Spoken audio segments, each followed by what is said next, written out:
What's up, everyone? Tyler Tamboline here, aka ToeTagginTambo, back for another edition of the Monday Resultsdb show for PGA DFS. This week, we're going to go back and look at the strategy fest that was the WGC match play. We'll call it that, if you will. I guess there's a lot more to talk about than just that, but joined here by my guy, as always, TJ Laessig at TJL5124. TJ, what's happening, my man?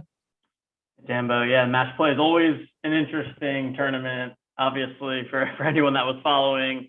Definitely unpredictable in nature in terms of a lot of the top golfers not making it through, which, I guess makes it exciting on one hand, but on the other hand, would have liked to at least seen some of them making a bit of a deeper run.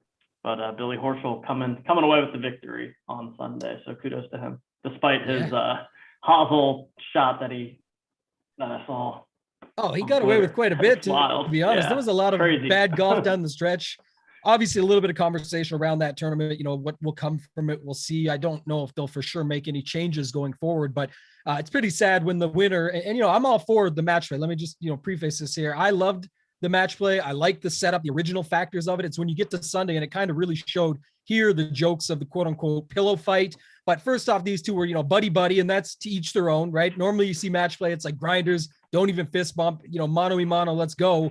And that's kind of fun too for me. Think about like President's Cup or Ryder Cup, any of those. So looking forward to that. Didn't see that too. They played a lot of golf. And then what I was going to say is you hate to see is when Billy Horschel says after the win, I feel bad for the viewers at home that had to watch that. And so that brings a lot of speculation around what they could do going forward. I've heard people mention shorten it. I've heard people mention, go back to the single elimination knockout, but then you could lose some of those. But here's the thing, you lose some of the big golfers anyway. You did. We just lost a bunch of them over this weekend. So at least the single elimination could bring a little bit more hype. And then I thought this one was the best one, was make the course much easier on Sunday. That was, the thing here. Obviously you had a lot of wind and you can't really do too much, but setting up certain pin placements. Let's get some fireworks on Sunday, not where, they can put it into the woods out of bounds, hit a recovery shot and still be there, and just some of the other stuff down the stretch. I'm sure Kenny Kim and I will talk more about it later today on the Fantasy Golf Degenerates podcast. Final thoughts, I guess, TJ, before we get into reviewing some of the lineups, and then it's going to be fun because it was a lot of strategy involved. So we'll go through some of that as well. But any other thoughts on the tournament, the structure, the setup, or just final thoughts on the event in general? I like those recommendations that you put forward there. I think there's definitely excitement to be had with the match play, but certainly seems like there's some tweaks that could be made to maybe make it even better. But hopefully, definitely want them to keep some sort of match play event on the schedule. I think it's an awesome change of pace, but agree that there are some things that could be done differently. Excited to hear what you and Kenny have to say about it later tonight. For sure. Yeah. It's always a good time. I mean, it's once a year we do it, and then you get the excitement of what I talked about earlier with the President's Cup and the Ryder Cup when those things come around. But certainly on my bucket list, I talked about on Twitter the other day that I want to get to a Ryder Cup for sure, because that's where you get that atmosphere. This is totally different than this, where you can have buddies playing together and a little bit of jabs back and forth. It's kind of fun, but not quite the same. I still am a sucker for it. I love match play, so I don't mind it once a year. I thought it just was probably a product too of what the Final Four was. I mean, Billy Horschel, Scheffler, sure. And Scheffler is an exciting young guy, up and comer. That's awesome to see for him. I really like his game. He'll be in talks for this week when, the Valero gets talked about this week across the board here at Rotogrinders, but then also, Kuchar, Perez, like this was fine. Good for Perez. I was excited for him. He couldn't get it done. Needed to come in third to get some special temporary status and whatnot, but still 2 back-to-back top 10s for him with the Players. And then that, so good for him, but not a lot of people follow these guys. And then Kuchar coming back from the dead in, the format that he crushes in match play was another interesting thing to see, but we'll see if that can stand put when we get into talks this week with the Valero. Let's hop right into it. For those of you that are joining us for the first time, just sitting here on rotogrinders.com, essentially main page, you're just going to this, you're going to PGA Resultsdb. This is where we track it all. It's the results database. You're changing it to the date. Now, remember last week, the tournament started on the 24th. Changing it to golf, it'll run it up and recognize that it was the match play. You click contests, and then here's all the contests that we have at our fingertips to be able to review and go back through. I've brought up a few of them, TJ. Obviously, a lot's going to be the same. Whatever the quote-unquote optimal was for this week that ended up taking down the tournaments, the best score was right here with the 812.1 as far as I could see. Looking across, there might have been some better out there, but just as far as what took down the main tournaments, that was that, and then much less needed for those other ones. So yeah, you've got access to all of them here. If you guys want to go back and check them out a little bit further, or maybe check what are they doing in the highest stakes of the 5,300 and the 2,100, or what are they doing in the mid stakes and the $44. That's totally up to you. Today, we've got the $10, the $5.55, the $200 single entry, and then the $5 drive the green. We'll get to what we can here and go through as much as we can.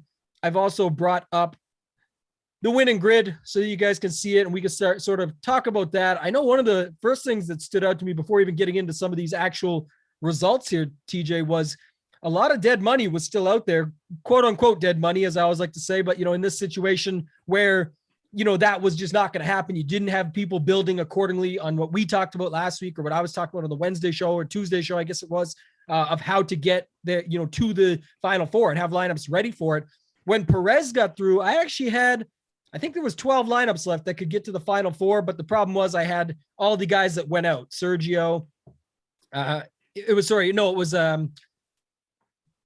got two through. I had Perez and Horschel, but they were on the same side. I had Rahm and Harmon all in the same lineup, but it happened to go with Bryson DeChambeau, who did absolutely nothing from a scoring perspective. And then it also had Taylor Gooch, who, again, another guy really didn't do anything for me there. So that kind of sucked, but it was Perez here, Gooch here, DeChambeau here, Horschel, and then up top on these sides, it was Harmon and Rahm, and just didn't make it happen, but still at least was built accordingly. So that's something we'll look back through here. But what were your thoughts on that? Did you do a bunch of lineups as far as that was concerned, or how'd your week go from that type of perspective?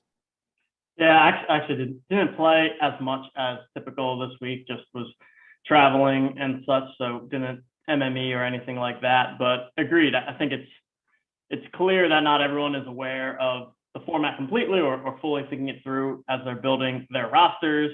At the same time, it's also unpredictable that you can get away with not having to do things that way, right? Just because it's not like some of the people that are advancing from some of these groups are so low owned that you might as well. It doesn't really matter if you had someone from the group or not, I guess is what I'm trying to say. So I'm kind of curious your thoughts on, do we go to overly to the extreme sometimes in trying to target the perfect build versus, could you maybe find a middle ground where you're guaranteeing that you're going to get more people later on, but then obviously you're limiting your chances at the very, very top. Yeah, I think I always want to try and build to try and be optimal. I guess what I would say, there's probably one scenario that I thought about it sort of over the weekend and saw it play out a little bit is in the, something like the 555 where there's 1,000-man field. I mean, building for optimal still seems the way to go. If you think about it, you're building your lineups in hopes that you're putting your best lineup forward. You want it to be able to get through, and then you want it to be able to rack up as many points as possible. I don't think that's, beyond the norm of the common sense factor, but also something to be said about, maybe just one, you can still get there with one in every quadrant, and then you'd still have a chance at the Final Four, but maybe you pick up some other scoring points along the way, because in the end, it is still a, most points win game. If not everyone's going to be building that way, then maybe you don't need that. I still will always look to build optimally and then hope that it gets there. I think we'll see every lineup as we go through was built optimally, or for the most part, and we'll look at that when we go through it here. Now, I mentioned it before. We'll come back to Mason here in a second. So Mason, 25.95, took down the big one for 200,000. It was a chop between him or her and JT Church, 13. So they scored 812.1. Mason had 75 entries. JT Church had the 150. They split it up for 135,000.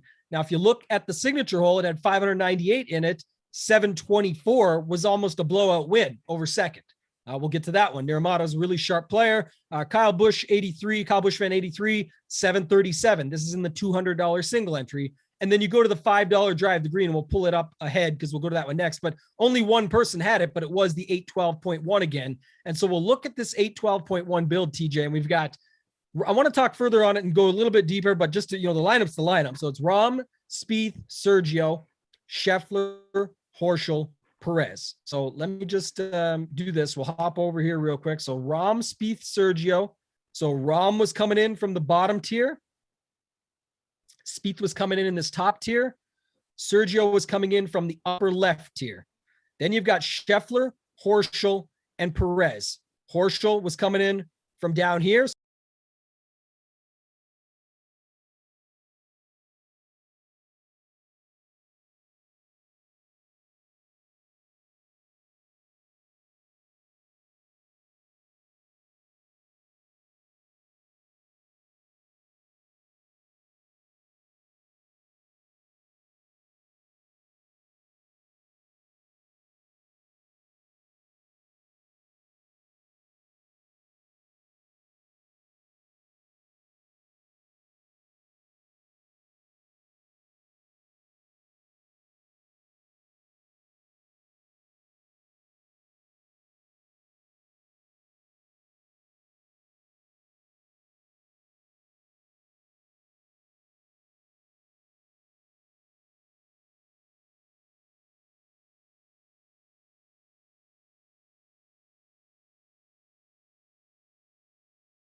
from a strategy perspective, were they all in? Were they heavy? What's the play?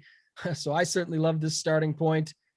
Yeah. So you can take us through this one, TJ, but big time Rom fans, as was I think as were you. So we've got some Rom love there, which is awesome. Obviously the only powerhouse, and kind of goes to the other factor as well of using all your salary. None of the other studs even got out, like these high price guys. So if you were building to max out your salary, it could speak to the factor of building some lineups next season when they have this without using some of the 5-figure guys, because in this case, yes, Rom worked out, but it, very easily could have been where they didn't. But what are your thoughts just on this player pool and how they shook it out from the top down? Yep. Like you said, love starting with Rom, going heavy on him. Felt that he was one of the better plays this week, just obviously just in terms of Rom as a golfer, but then also the way that thing's set up for him in the particular bracket. So love that call there. Horschel was another one that I thought was a great tournament type of play in his spot, and Answer as well was in a good spot. So just generally speaking, like we always say, a lot of leverage here at the top end. So love to see that. And then, so I'm trying to think through how they kind of disperse, because those guys were not in the same. Answer and Horschel were in the same, so they went heavy on that area. And I'm not, you know what I mean? That's where I was kind of saying too. And I believe if you look, they actually would run into each other in the Elite Eight. Or no, sorry, they would run into each other right away. So it was an offset of one or the other. I like these guys to get through. And then when they do, continue on. And it worked out with Horschel in that sense. Reed was from the top right bracket. Im was from, I believe, the top left bracket. Wolf was from the top right. Casey was from the top left. So again, Reed and Wolf, Sung Jae and Casey, similar pattern. Spieth was up there, could go against Reed, Scheffler against Rom if you had it happen. So a lot of it makes sense. The one thing that stood out to me is that still leverage is the key. And the other factor, again, just for next year, if you're taking notes or putting anything down, I think this is a big thing, is that remember, the ownership gets extremely dispersed in something like this. There's only so many ways you can build a lineup to make it the optimal effect. But at the same time, there's still a lot of spots to get leverage. So you can take stands like this Answer Horschel, where yes, they'd meet in the Sweet 16, but if you really think that they're the two that are going to go on to get to the finish line, when they get through, this is the way to build. You've got Rom taking a stand on the other side, and it just happened to be one of the Rom Scheffler lineups that got through. Obviously, Scheffler couldn't have been in all of them. He's only 20% owned in their pool overall. Rom's almost 75%. So it was smart, the setup. And like I said, when you have building those lineups, you're building them accordingly to what you think's going to happen, but you got to look at it from that perspective as well. Like you should really be mapping this thing out, like we've talked about, where you're saying, okay, Rom's path is easy, but at the same time, what if that doesn't pan out? So yes, I'm going to go 70% Rom, which they did, but I'm going to make sure that I've got some Rom Scheffler. And then just let's look, is there any, Poulters or what else do they have in here? I mean, one thing that I definitely noticed is that I'm not seeing any of the other high-end price guys anywhere, right? Yeah, good call there. Because JT's it's basically just all in on Rom and fading the rest of the 10K plus guys, or maybe not full fading, but relatively speaking, it seems like, and Rom turned out to be the only one to get through. So which I like. I mean, when you're 70% on Rom, you're saying this is the guy, and you can only build so many lineups that way. It looks like with a 0.67 DJ, a 4% Xander. You could keep going up. Rory's 8, JT's 10. I think what they did is, again, really smart, where they just said, look, I'm heavy on Rom. I'm not going all in. This is almost like my strategy of what I normally play. This would make sense for an event like this, where it also made sense from the bracket, from who he was going up against. I mean, Rom was facing Palmer, who gave him a little bit of a scare for sure. Lowry and Munoz, though. So we thought that was going to be the spot. And if you think of it that way, yes, there's lineups that could have then fit. Okay, it's got Scheffler to go all the way, and maybe EVR is the value play in that one, and Perez then goes up to DJ. And that's the one DJ lineup where you make that one little swap, and there you go, right? There's examples like that, but that's all you really need to do. If you believe in Rom, you can move it on from there. So that to me stands out. Same winning lineup in the $5. So we won't spend as much time on that. We may actually get a little Valero preview in this week, because I believe the pricing is out. And with the match play, again, there's only so much that you can go back through, but I do definitely want to talk, TJ, a little bit about this, because Niramata is an extremely sharp player. Definitely use some strong game theory here to take down this tournament. Rom, Spieth, Scheffler, Henley, Harman, Horschel. So a little bit different, but let's just go back and take a look at what they did. So we know now the facts here, right? Rahm is in the bottom. Spieth is at the top. Harman, Scheffler. So Scheffler goes up there, and then Harman could meet up with Spieth in the Elite Eight. And then I'm assuming it's 2 from the other side. And yes, it is in Henley and in Horschel at the bottom. So a 4-2, which Luch and I talked a little bit about this on the Tuesday show as well. Like, it didn't matter if you had a 3-3 or a 4-2. There was nothing significant enough to show that there was any, benefit to either way. It was just as long as you could sort of have that work out. In this case, Niramata did have it work out with 724.95. So we know where Rahm and Scheffler got through to it. We know Harman made it a little bit of a run. Horschel obviously won the thing. You needed the winner in this instance, of course. And then Spieth, and then Henley just not so much, right? What did Henley didn't even get out. Perez got out, and Henley scored what? 63. So this just goes to show you're allowed one mistake here in this setup. So any thoughts on this? Was the 4-2 sneaky because most thought 3-3 was the way to go? Like, what do you see here? Yeah, Single I like bullet. that. I like that 4-2 construction as well. And I like kind of what I was alluding to at the beginning of the show, is that in the smaller field stuff, you don't have to be perfect, right? I mean, Henley doesn't even get out of the group, and that's okay, because you don't need to hit that absolute nutted lineup. And just looking, I mean, you can even tell by the ownership percentage, like 6 really, really solid plays here, right? So say what we want about Jordan Spieth. He's been playing great golf lately. And we look at the 6 names here. It's always guys that are kind of in the mix, always people that I know I'm considering for my player pools. And then when you move to that 4-2 construction, I think that's probably a bit more unique, whereas most people were probably going for more of that 3-3. So I like it a lot. I think that, and he did the same, or this person did the same Rahm Scheffler stack, which we talked about earlier, but I think that it obviously worked out, and it's also fine, right? Your guys are going to have to drop off eventually. So I think that this construction gives a great chance of getting to the top. Yeah. The other thing is too, also just to back it up for 2 seconds, is that the same situation, right? I think the game theory that was pulled into play was, for sure, if I was handcuffing only one, well, you're not, you're always handcuffing 2, but I meant like the one that I was for sure handcuffing was the top right corner. So they didn't steer away from that, but they trusted in a Henley and a Horschel. Again, I was definitely fine with using the one from down here.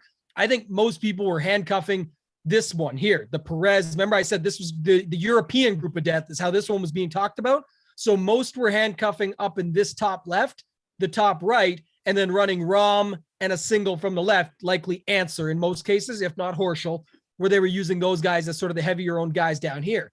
I really like going back to the Rahm side, where yes, we expected Rahm to get through here, but then somebody else could have got there, and every lineup that had Rahm, or for the most part, I shouldn't say every lineup, most lineups that had Rahm would have had it set up where they're using him on his own. So I really like that setup of the lineup.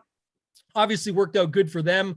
Nice lineup there, and worked out to 100K takedown, which is nice because even in the big one, it was 135K chop. Even on just a two-way chop, it was still 135K. So I think that's pretty solid there. And then the last one was the $200 single entry. I'm going to pull this one up here. Kyle Busch fan, a little bit different. So this is where it got interesting. And the reason I wanted to talk about this one over some of the $44 or the higher stakes stuff was DJ Rahm lineup. And if you go look here, let's go back to it now. So we know DJ's the top left, Rahm's the bottom right, Harman's the top right, Horschel's the bottom left. That covers your bases there. Harman could run into Kuchar, right? It was Harman who could have ran into Kuchar. He did. And then if you use the other one, it was Dylan Fratelli, who I believe is the bottom left, could run into Horschel. He did not, but he got through and actually scored really well, if I recall correctly. Yeah, 103.2. So that's nice. So yeah, really nice setup here for a more stars and scrubs type lineup. And it's just crazy. DJ doesn't get through that group, which everyone thought was a lock. So this build could have been really powerful and that much more.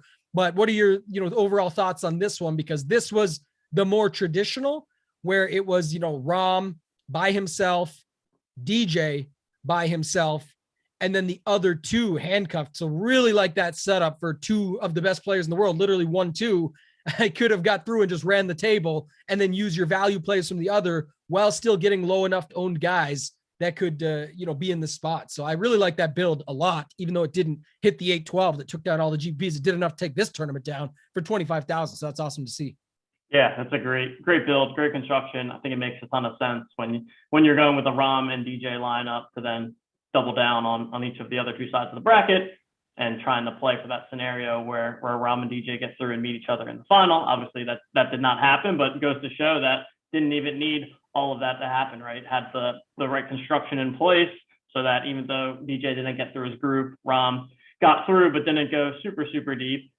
It works out fine. So yeah, I can definitely tell that this lineup was built with a very clear strategy in mind, and I think it's a nice construction. Love that. Sad at myself for not going back to Fratelli after he burned a solid 8,200, and I loved him the week before. He goes through and scores like that. But yeah, this is the other thing too about why I love this lineup so much is because obviously the Rom situation we talked about where you just play him and say he's going to get all the way through, and his group was pretty easy. It looked like he'd go all the way. But the other thing about DJ is even though this was the group more were handcuffing, DJ would never have run in to the handcuff down here until the Elite Eight, right? Like, or whatever. So the Elite Eight. So that's where I like that a lot better as well, right? He would have got to the Sweet 16, had a pretty easy matchup against Perez, Leishman, or Henley. So you would have thought, and then wouldn't have met up. And then who knows? What if these guys get upset, or what if Hughes goes on? It could end up being DJ and Mac Hughes. And again, that's just an on paper thing. Obviously, as we know with how this tournament turned out, that it doesn't mean a damn thing when it comes down to who's on paper is better. Look at who got to the finish line. Look at all these high seeds, 31, 32, 52, 30. And this is their official world golf ranking, which is what it is. But just some of the seedings they got through: 41, 31, 48, 39 in the group with a number one seed, 52, 49, 54, 55. Like, this is just crazy. 60, 30, 62. Okay, Rom, finally a guy shows up. I think he was the only one in the top 20 of the entire tournament, right? That ended up getting out of the group stage. I think so, 30th, yeah. Third and 30th. Fleetwood at 21. Fleetwood at 21 was next. And that's it. Everyone else was 30th or worse. And that's why this tournament really is like you were talking about all week. It's really much more about the construction than about the individual golfers that you're picking. I mean, if you look at this bracket and you're not convinced that anyone could beat anyone in match play on any given day, it's very clear to me that that's the case, and something to just continue to remind ourselves for the next time that we have a tournament like that. Really narrow down on the construction, have your convictions in terms of the way things may play out, and you can't possibly predict which golfers are going to end up coming out of this group. And what you can control is that construction, which is more important. It's always important in DFS, but I think that's even more amplified in these match play tournaments. Yeah, couldn't have said it better myself. And I guess that's the final thought we'll leave you with. I'll go. I just want to see if mine, it didn't end up panning out, but this was the one I was talking about with Perez, Horschel, Harmon, and Rom, where technically there was a chance to get those four in the final four. Unfortunately, I put just straight garbage around them. But not the best week for me overall, that's for certain. But I was building accordingly and thinking with a strategy in mind of, what does that look like for just to be a little bit different. And I hope that's the takeaway everyone can get from this. Obviously, this is a lot of results we're looking at and trying to piece it together with the strategy conversation. But for next year, it's easy to build your lineups according to the plan. That was simple. It was, the 12 groups, whatever we put together, the 8 Elite Eights and the 4 quadrants for the final 4, and you're done. But at the same time, it's not just about that. It's about then what is everybody else doing? If they're running Rom on his own to a path to the finals, okay, if I'm doing that, maybe I do it with DJ and then 2 and 2 here. Or like Nurmata did, probably the sharpest one we saw, 2 and 2, kept the group of death in play for the group of 2, brought a second in with Rom, and then just took his chances with guys on this side. Again, it all has to play out. I get that. But from the overall thought process perspective, there has to be more game theory to it. Maybe I'll do one more. I'll do this lineup and talk about it because we've got some time here, TJ. We're going to do a quick look at Valero this week, but that sucks. That's how bad it did. Unfortunately, it won't even let me go to show you it, but I was going to try and show you my main lineup from the 555. I just threw a single bullet in, but that was sort of my same type of strategy. I can't remember it all. I'll try and think about it quickly, but it was for certain. Pull it up on my phone here while we're live because it won't take longer than a second. And I'll just give you, while we've got the match play grid up here, what my thoughts were and sort of, something you can take away from it maybe for next year or next time we have this type of event. But Did you play any in the Yeah, 555 this week, absolutely. TJ? I did not actually play in Okay, that one, let's so I see. don't I've have, got don't it have a right lineup pulled here. up. Apologize for the pause in the action, guys. I just want to, something to talk through. We've got a little bit of time here, and I think it's just a good to get my thoughts so you guys can ask questions or, have takeaways from it. It's not one to talk about. It only came 248th place, but just to give you the idea of my setup. So I had Rahm for sure. I had Garcia. And if you guys recall last week, I was talking about it all week, the Battle of Spain in the finals. I had them going all the way. I didn't quite get it there, but they were moving. They were on the path to get there. I went with Neiman and Connors. And then I went with Answer and Henley. So back to my main piece. So Henley could meet up with Sergio. Connors could meet up with Neiman. That was unique. Those guys were unique in this group, but I handcuffed the two groups that I thought were the hardest and then made sure to have unique plays. Like if you look here, Connors was 13, Garcia was 11, Sergio was 13. They're not the 1%ers, but they weren't required. I think I was actually duped. I think I was duped by one person in this tournament. If you look, Sassonius and I duped up. But yeah, just to give you that idea, that was the thought, right? And the bigger thing for me, and I'll give you the reason why too, TJ, was, then we'll move on and get out of here eventually. But Rahm, I believe he faced Munoz on day one. And one of the other final takeaways was this, is the guys that win their first matchup move on from the group like 75% of the time. So I did put some thought into this. Thought Rahm had the easiest route and played Munoz first. I wanted him to get that win. He did. It ended up working. He moved on. Neiman faced Bezuidenhout, and I don't remember what happened, but by far in my mind, that was the easiest matchup in that group. And I really liked Connors facing Wolf. Did not turn out to work out. He got destroyed. Wolf couldn't miss a putt on the back nine of that first matchup, but he had him early, and it doesn't matter if you never had me, you never had your car. Go back Fast and the Furious days, those old enough to remember that movie, but inch or a mile, right? He had him in the end. Wolf got him, and that was what it was. But I thought with Wolf nursing the injury, I liked that play, and I wasn't as sold on Spieth or Fitzpatrick, so I was okay with that, and Connor was just a value play. Henley faced off against Perez. Again, you all know who that worked out. Perez ended up coming in fourth in the entire tournament, but I like that matchup over him facing Sungjae or Leishman. I loved Sergio. Sergio was against Westwood, who'd played a ton of golf. He ended up working out with Sergio moving on. And then my guy down below was Answer, and I believe he faced Wiesberger on the first day. And again, not the best matchup, but to me, it was better than facing Streelman or Hovland. So just so you guys know where my thought process was, that's kind of how I look for things to play out. And I guess the bottom line is, and we'll move on, TJ, is when you're going to build a lineup like that, put some thought into it, build it accordingly, and then hope that it goes your way. You're going to need the luck factor to come through. But in my opinion, I handicapped the two toughest groups. I took one guy in Answer and Rahm from the easier paths on paper that I saw, and it just didn't work out. I still like the lineup. I stand by it. Anything else on match play to talk about, TJ, before we spend 10 minutes or so on the Valero and kicking it in there? I really like that lineup as well. Obviously didn't necessarily work out for you, but really loved the thought process. Connors and Henley were two of my favorite value plays on the board. Like the idea of going with Rahm and having him solo from his group, like we talked about. So yeah, I think you explained it really well, just in terms of how we should be thinking about these types of match play tournaments in the future. And I think it's a really fun thought exercise that can be applied to normal weeks of DFS as well. I think you always just need to be thinking about the opportunities that you have to make different pivots in different spots and make sure that you're giving yourself a chance to have a lineup that can not only do well, but end up at the very top of the leaderboard in these larger field stuff. So good lineup. Hopefully next time we'll see the results follow with the thought process.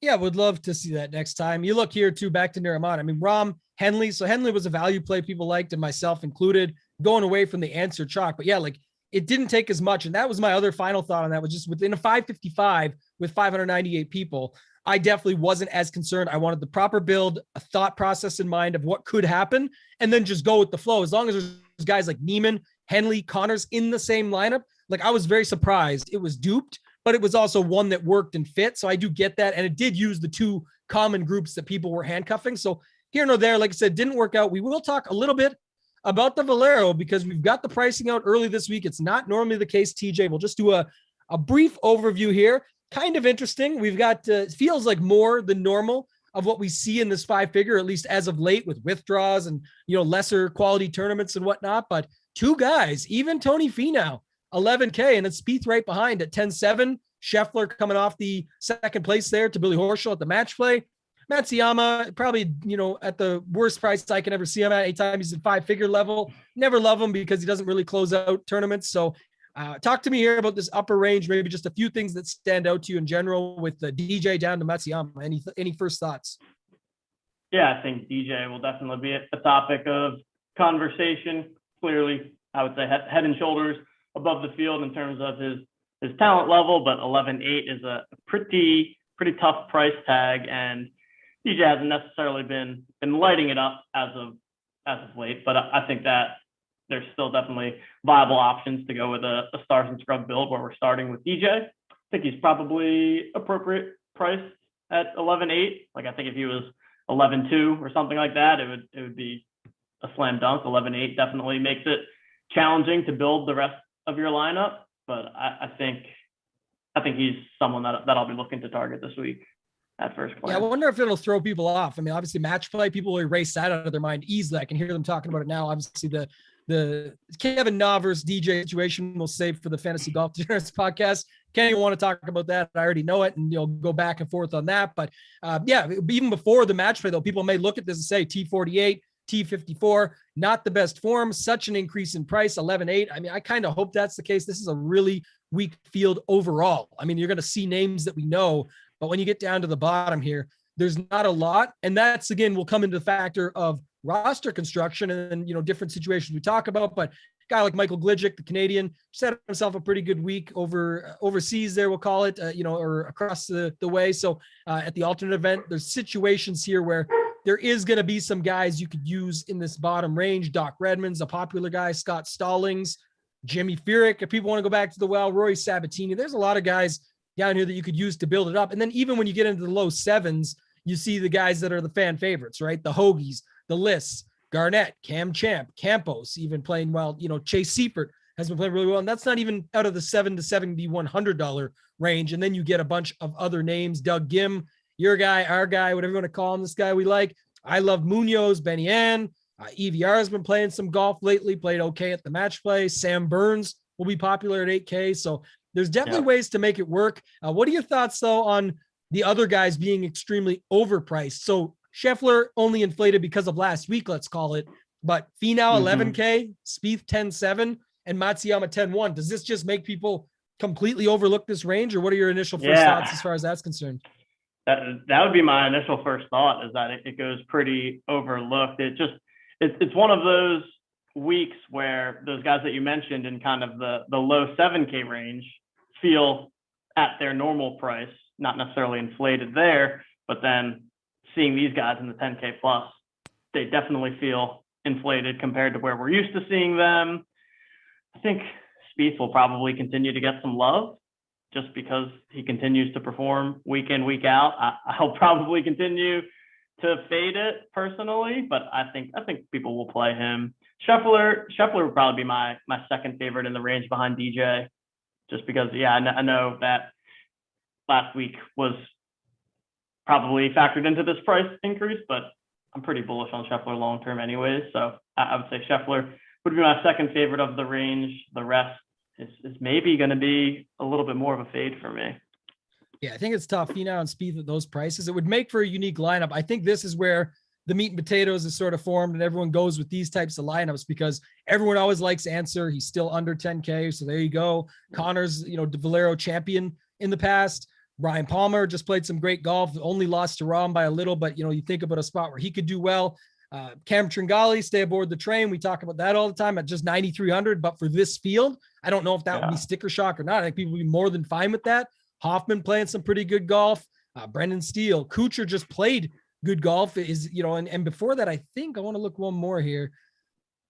Missed the cut at the Players. So yeah, maybe, I don't know. Maybe people won't go back there at 9,000, but he looked pretty good last week. I guess one of the things that stood out to me with Kuchar is that it didn't look like he was just, beating easy guys. You go back to the bracket here for a second. He gets out of the group with JT, Louis, and Kisner, beats Spieth, who's been pretty hot, and beat his own pretty good group. and then takes out Harman, who was dialed in. Like Harman lost that first match to Cantlay with eight birdies and I believe 1 bogey, but still ended up losing to Cantlay, but then battled back to take the thing down. So, and then had to beat a hot Bubba Watson, and then Kuchar goes on to win that and really just couldn't do it against Scheffler, but it went down to the wire. So, that went to, I think, the last hole, if I remember right. So, that's sort of situational, but I just wanted to bring that up. People will like Siwoo. So this next range just gets extremely popular as well because Siwoo, Cam Davis, Lanto Griffin, ZJ, Keegan, Joel Damon just won. Great story over there against something we'll talk about later today, probably Kenny and I. Ricky Fowler, never interesting anymore really, but hey, there's only one potential spot left in the Masters. It's all locked up unless the winner of this tournament is not in the Masters. And Ricky Fowler is quite certain to not be in the Masters as of right now. He would need to win this event. And then I've already seen a few bets placed out there on the Twitter world of Sam Burns. So anybody you want to talk on or hit on in this 9 to 8K range, we're just doing first thoughts here. It doesn't have to be too serious. Yeah. Burns definitely stuck out to me at first glance. Always a big fan of him. I think 8K is a more than reasonable price for him in this field. Cam Davis, another guy that we're always on, just someone that we know can score from a DK perspective. And typically when he gets through the cut, he outperforms his finishing position in terms of scoring. Chris Kirk's been playing some solid golf. He's someone that catches my eye. Keegan, maybe Keegan. I mean, he's been playing well and he's been putting not horribly. So maybe Keegan, which is not something I would typically say, but he definitely caught my eye. Yeah, I kind of like a couple of the guys you mentioned there, so we'll keep it rolling. There's a lot of names though, I guess, and this is where I think that's what I'm saying. Like the only reason I could see DJ getting love is because they don't give love to the other guys behind him. Again, I think Scheffler is certainly playing some incredible golf, so I think he gets a lot of love, and lineups could even start with Scheffler. That's my first initial look.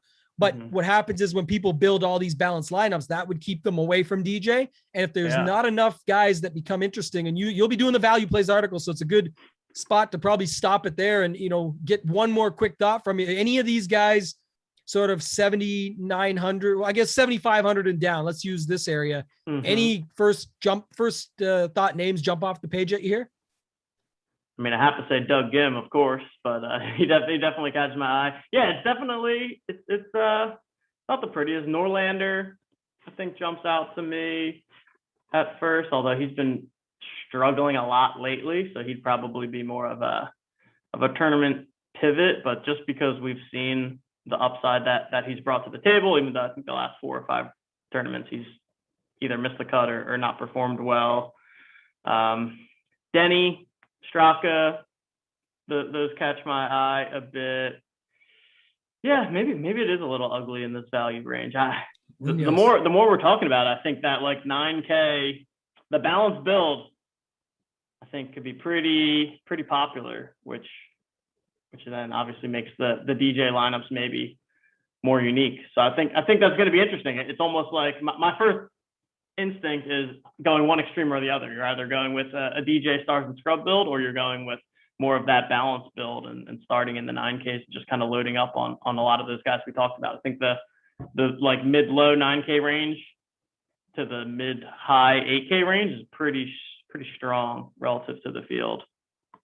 Yeah, I think so too. And I think it reminds you a little bit of the players. Mind you, it was totally different. It was a stronger field, and a guy like JT was sitting at the highest 9K price, and that, ended up going on to win.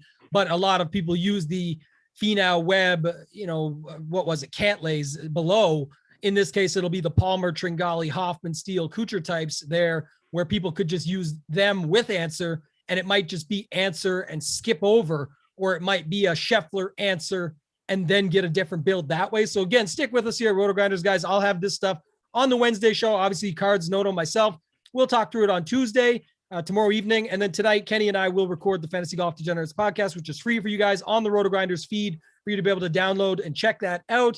Anything else, TJ, you want to talk about? Otherwise, let people know where they can find you and what you've got going on this week overall. Yep, you guys can find me on Twitter at TJL5124DFS.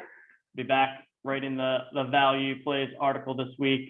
Ended up taking last week off on that, so sorry for not bringing out to the people last week, but we'll have that back tomorrow, and looking forward to getting back into some DFS golf. And after taking the last 2 weeks, I did not put in as much time as I was traveling, so I'll be back in the streets heavier this week. We get it, man. Vacation mode. We know what you were in. That's okay. It happens, man. Everybody deserves one, man. You're a hard worker. You deserve it just as well. Like I went on vacation thinking I was still gonna do all these things, and I'm like, you know what? I just want to kind of enjoy myself, and but now I'm ready to get back to the grind.